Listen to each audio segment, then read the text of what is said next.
John Miller opened his eyes to the soft, monotonous beeping of his alarm clock at 6:30 a.m., the same sound he had woken up to every Monday for the past decade and a half. He lay in bed, staring at the ceiling, noticing the tiny cracks that had slowly formed over the years. Outside, the world was waking up slowly too. The distant hum of cars, the occasional bark of a dog, and the low murmur of leaves rustling in the mild morning wind. He swung his legs over the side of the bed and rubbed his eyes. The back of his neck ached slightly from sleeping in the same position, on the same mattress that had begun sagging years ago. Susan, his wife, was already in the kitchen, moving quietly. She poured cereal into a bowl with the same meticulous rhythm she had maintained for years, as if the precise alignment of flakes mattered more than anything else. Morning. She said softly, without looking up. Her voice was almost swallowed by the quiet of the room. John nodded, accepting the greeting without response. Words were unnecessary. They were both too accustomed to each other's presence to require small talk in these early hours. He filled the kettle and waited, tapping his fingers lightly on the counter, listening to the faint creaks of the house settling. When the water boiled, he poured it into his favorite mug, the one with a small chip on the rim that he had never bothered to replace. He poured sugar, added cream, and took a slow sip, savoring the familiar warmth that seemed to make the mundanity of Monday slightly more bearable. By 7:15, he was dressed in khaki pants and a blue button-up shirt, slightly wrinkled but presentable. The routine of clothing selection had not changed in years. He grabbed his briefcase from the small wooden rack near the door, kissed Susan lightly on the cheek, and stepped out. The morning air was cool and unremarkable. He passed the same neighbors, the same houses, the same parked cars, noting nothing particularly new or interesting. At the bus stop, a handful of familiar faces had already gathered. Mr. Thompson, retired and talkative, began recounting yesterday's weather, the weekend's television shows, and some minor inconvenience at the grocery store. John nodded politely, listening while his mind wandered, noting again the sameness of it all. The bus arrived, doors hissed open, and the daily migration of workers began. John found his usual seat, gazing out the window as trees, houses, and traffic lights blurred past. The office building itself was exactly as he remembered. Gray floors, fluorescent lights that buzzed faintly, and a low smell of cleaning products mixed with faint coffee odors. He swiped his card, rode the elevator to the 6th floor, and walked past the same rows of cubicles he had known for years. Tuesday morning arrived much the same way Monday had. John's alarm rang at exactly 6:30 a.m., a sound as familiar and dull as the hum of the refrigerator in the kitchen. He lay in bed for a few minutes, listening to the faint sounds outside, the rustle of leaves, the distant car engine, and a dog that seemed to bark at exactly the same hour every morning. He swung his legs over the side of the bed, feeling the same stiffness in his back that had been there yesterday and the day before. Susan was already in the kitchen, pouring cereal with the same precision she had shown every morning. "Morning," she said quietly, and John nodded, moving to boil water for his coffee. The small rituals of life, the sound of the kettle, the clink of the spoon in the mug, the warmth of the coffee sliding down his throat, provided a faint comfort in the predictability of it all. Dressed in khakis and a blue shirt, John left the house at 7:15. He passed the same neighbors, the same parked cars, and the same mailbox with the tiny dent he had noticed on Monday. At the bus stop, Mr. Thompson had already started his daily monologue about the weather, yesterday's news, and minor inconveniences. John smiled politely and nodded, as if to say he had heard it all before. The bus arrived on time, and he settled into his usual seat, looking out the window at the blurred scenery, watching the same houses and streets he had passed countless times. The office itself was unchanged. Fluorescent lights buzzed faintly, computers hummed, and phones rang with monotonous regularity. John sat at his cubicle, logging into his computer, and began the familiar routine of checking emails, responding to messages that mostly required little thought, and updating spreadsheets filled with repetitive data. Occasionally, he glanced at the clock on the wall, noting the slow passage of time, feeling the heavy weight of hours stretching endlessly ahead. By mid-morning, John had participated in a meeting that had involved mostly talking around the topic, nodding and jotting down notes he knew he would never read again. He exchanged polite greetings with his coworkers, listening to their stories about their weekends, their pets, and minor inconveniences at home. He nodded, smiled, and occasionally offered a brief comment, feeling detached, as if watching from the sidelines rather than participating. Lunch was... Wednesday arrived quietly, with the same persistent beeping of the alarm clock at 6:30 a.m. John Miller opened his eyes, feeling the familiar stiffness in his back. He lay there for a few moments, listening to the soft sounds outside, the gentle hum of traffic, the occasional dog bark, and the distant chirping of birds. The world was waking slowly, just as it always did, and so was he. He swung his legs off the bed and walked to the kitchen, where Susan was already preparing breakfast. The cereal poured into the bowl with her usual precision. "Morning," she said softly, and John nodded, setting the kettle to boil. The routine was comforting in its predictability, a rhythm that gave some small order to the days. After pouring coffee, adding cream and sugar, and taking a slow sip, he glanced at the small clock on the counter.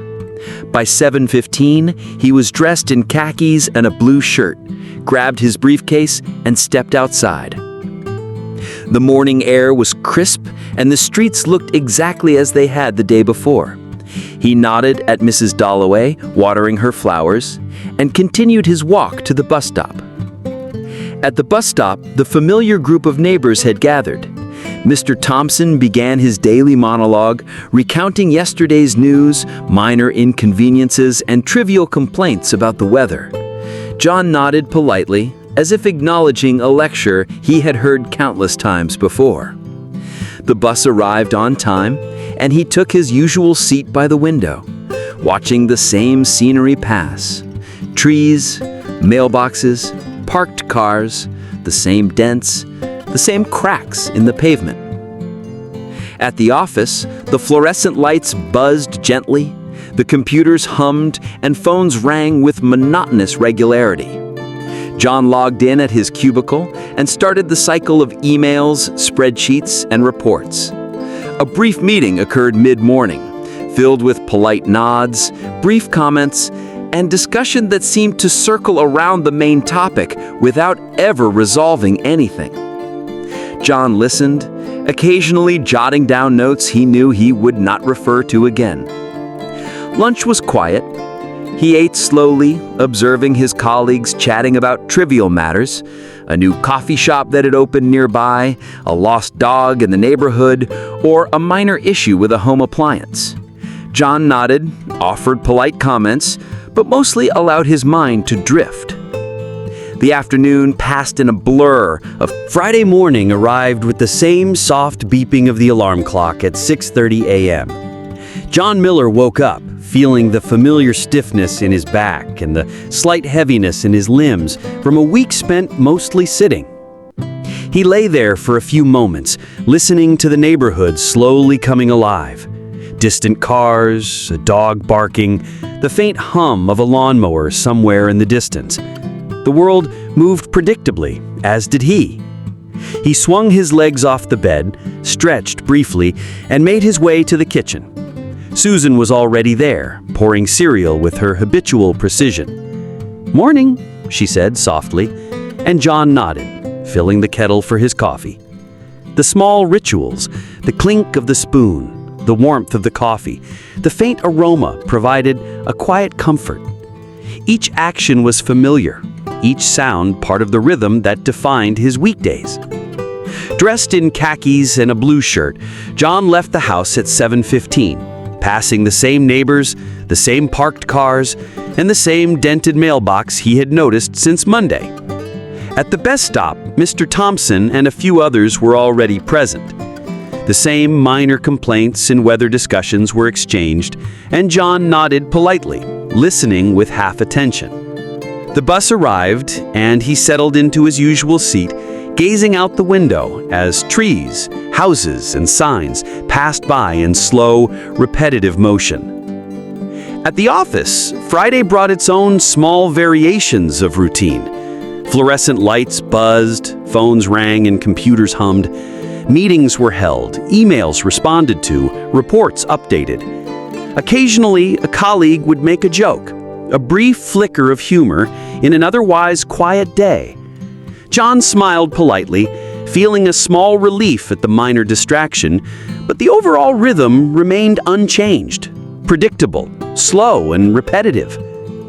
By midday, John had completed most of the tasks that had occupied him all week. Lunch was eaten in the break room, the smell of reheated food familiar and comforting.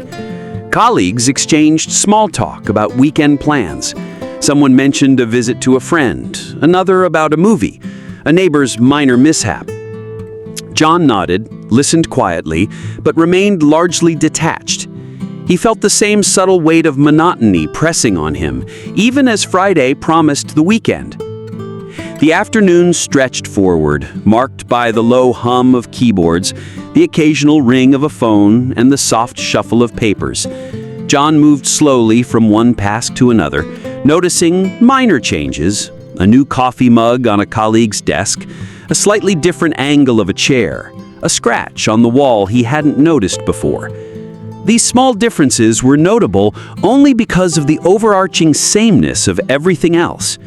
By 5:15 p.m., John packed his briefcase and stepped outside.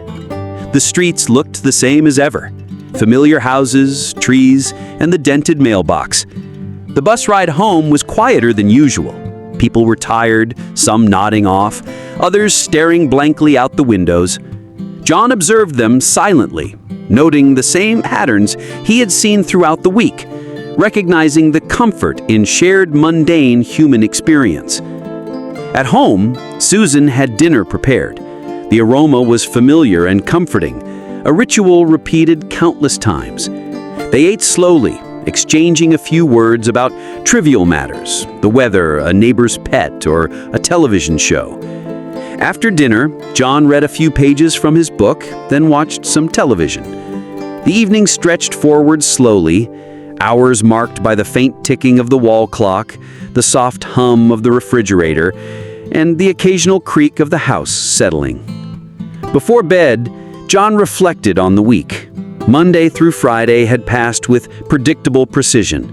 Each day was a mirror of the previous, minor variations aside. The routines, the breakfast rituals, bus rides, office work, lunches, and evening activities had provided structure, stability, and a subtle comfort, although they were also tinged with a quiet monotony. He thought about the weekend to come, imagining minor household chores, perhaps a short walk, reading a book, maybe a phone call to a relative. Nothing dramatic, nothing exciting, yet these small rituals provided a sense of continuity.